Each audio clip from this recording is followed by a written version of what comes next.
Hi, everybody. Today is a special day. Actually, this is a very special day. Today, exactly 7 years ago, I decided to become an entrepreneur in real estate. This is not something you do every day. I had a good job, I had a car, I had a good salary and a wage, great colleagues, that was very important. But what most important was that I decided to become an entrepreneur in something I didn't know much about. This is the urban development. I decided that this was the time to do it because the world was at a tipping point. The economic crisis had started in 2008. The banks had closed all its doors. There was no reason to finance and even knock at the door of the banks. There was a digital generation coming up, but it was still very new, so I had no idea what to do. So what happened is that I learned a lot. In 7 years, the society has changed. Really, I remember the day that iPad was introduced in 2010, 5 years ago. I started my company 7 years ago. I remember the day that I started Twitter, exactly 7 years ago. What happened to me is I was looking for something I didn't know what was happening. So I had to adapt.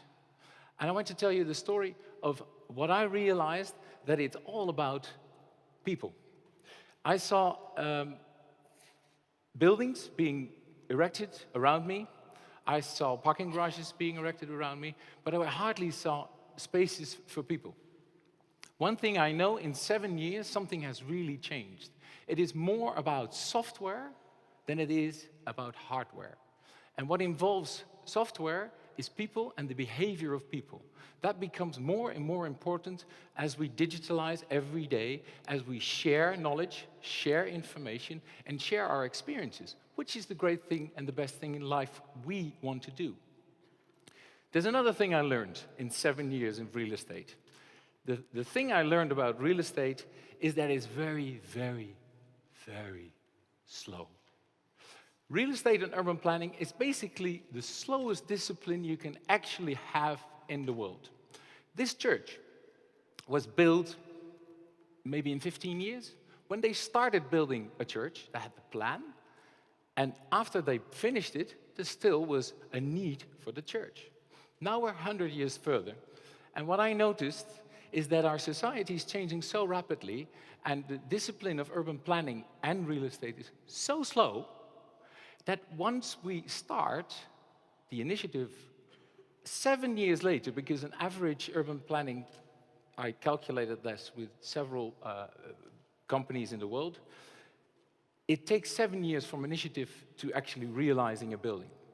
That is a long time, especially considering that the culture around it is very conservative and will base its initiative on information that is retrospective. Retrospective actually means that we look back 3 years to make something that we will actually realize in 7.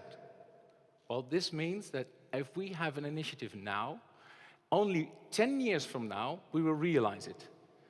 This is very slow.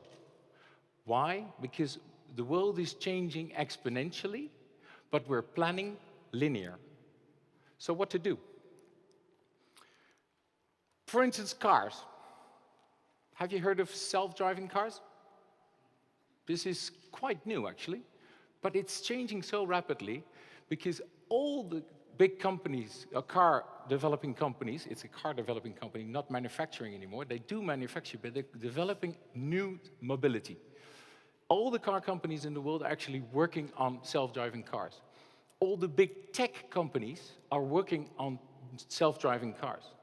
This means something will happen not within 7 years, but in 2, 3, 4 years. We will be denied. The first self-driving car will go on public streets this summer in California. What happens is, what do we do with parking spaces that we're actually building? I know several projects in the Netherlands that we actually are still in the initiative phase of making more parking spaces. One thing I know is that we have enough. We counted them. There's enough public parking spaces in the Netherlands to cover almost 2 times the cars we have. And this considering that we're actually having less cars in the next 5 years. This is one thing I want to make sure that we won't be doing. But how do we do that? We need to look at trends. We need to consider not to look back 3 years, but we have to look forward 5 years, maybe 7 years. But it's really hard, because who knows the future? Well, the future is basically really, it's very quite tangible, and you can actually measure it. It's demographics. Demographics in our lives is very simple. You look back, we have the statistics from what we did in the past, and we have the planning. We have lots of systems in the Netherlands, in the ministries, and in the rest of Europe, and actually the United Nations. They calculate everything. We know that we are getting older. We're getting older every day, but our generation for generation, we will be getting older, we'll be getting more. We get older, but we are still very young in mind. So we won't look like this, but we will look like somebody who is fit, energy, has a lot of energy, has capital, and has time. So we don't want to be put in 5 to 10 years. If you make an elderly home, you don't want to sit with a couple of people feeling old. You want to be taken seriously, and you want to live like 15 to 20 years, which is the most valuable time of your life, because you have time and money to actually enjoy life. I've been working hard your whole life to actually work for being old. And then you sit there in an elderly home. What is the future of real estate for the aging society? What are we doing about it? One thing for sure is that we will be getting older and fitter old. So how is the real estate business going to change that? Well, actually, the answer to both the examples is actually quite simple. As I told you, linear planning is what we do now. Real estate and urban planning is quite simple. Somebody before me said, I'm in urban planning for 25 to 30 years now. I can tell you, his job has not changed. But what I know is that the world around him has changed, is changing every day, every second as we speak. What we need to do is cross borders. Forget that sign.